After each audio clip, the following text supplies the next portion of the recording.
আপনি যদি ইংরেজিতে বই পড়তে চান আর বই যদি চয়েস করতে চান, তো আগে আপনাকে অবশ্যই যেটা জানতে হবে সেটা হলো ইংরেজিতে আপনার স্কিল কীরকম। আপনি যদি ইংরেজিতে স্কিল ভালো হয়ে থাকে, তাহলে আপনি যেরকম বই পড়বেন। আবার যদি ইংরেজিতে খারাপ হয়ে থাকেন, তাহলে কিন্তু আপনি সেরকম বই পড়বেন না। অবশ্যই ২ রকম বইয়ের ভিতরে ২ রকম ধরন হবে। কাজে আপনাকে মানে ঠিক করতে হবে যে আপনার স্কিল কীরকম।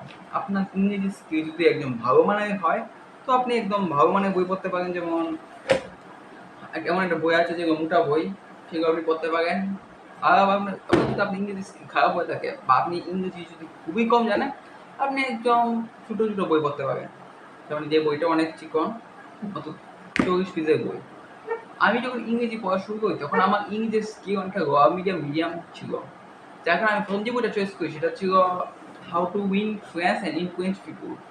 এই বইটা হচ্ছে আমার জীবনে পড়া প্রথম ইংরেজি বই এবং আমি এই বইটা প্রতিটা পেজ পড়েছি। এমন কোনো একটা স্পেস বাদ যায় যেখানে আমার কলমের কোনো বা পেন্সিল কোনো দাগ নেই।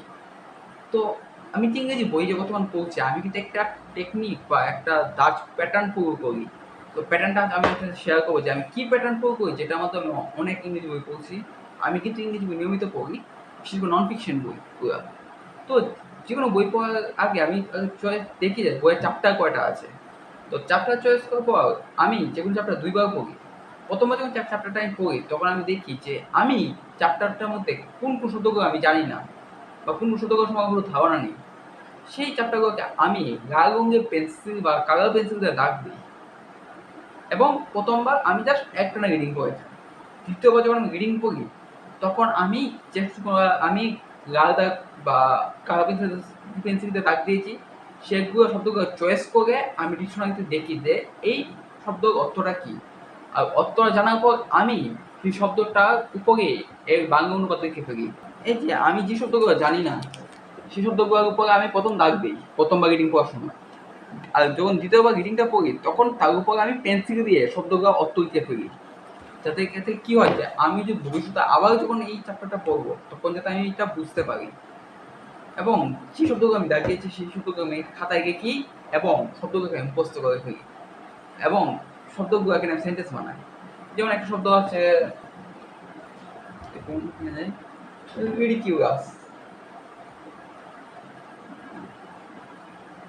এটার অর্থ হচ্ছে হাস্যকর বা অদ্ভুত, এইরকম টাইপের আর কি। হাস্য বা অদ্ভুত এইরকম বোঝায় অর্থটার দ্বারা। তো আমি এই শব্দটাকে লেখার পর আমি এটাকে সেন্টেন্স চিন্তা করি, আমি এটা দিয়ে কি সেন্টেন্স বানাতে পারি। রিডিকুলাস হাস্যকর বলতে পারি, ইজ ওপিনিয়ন্স আর রিডিকুলাস, তার প্রতিটা মতামতই হাস্যকর। ইটস এ রিডিকুলাস থিং, এটা একটা হাস্যকর জিনিস। এরকমভাবে আমি সেন্টেন্স তৈরি করি এবং এই সেন্টেন্সগুলোর মাধ্যমে কিন্তু আমি শব্দটা মাথায় রাখি। এখন আপনি যদি ইংরেজিতে নতুন হয়ে থাকেন তাহলে আপনাকে আগে চয়েস করতে হবে কী কী বই পড়বেন।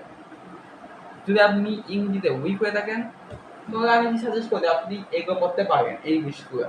মনে করেন আপনি ইংরেজি তো শব্দগুলো দিকে দেবো আবার গ্রামারও দেবো, তাই আপনি করতে পারেন ইংলিশ মেডিং সিরিজ। এটা সিরিজ আর কি, এখানে গ্রামার দেওয়া আছে প্লাস ইংরেজি সহজভাবে সহজ শব্দে ইংরেজি নিয়মগুলো দেওয়া আছে, আর এগুলো করতে পারেন।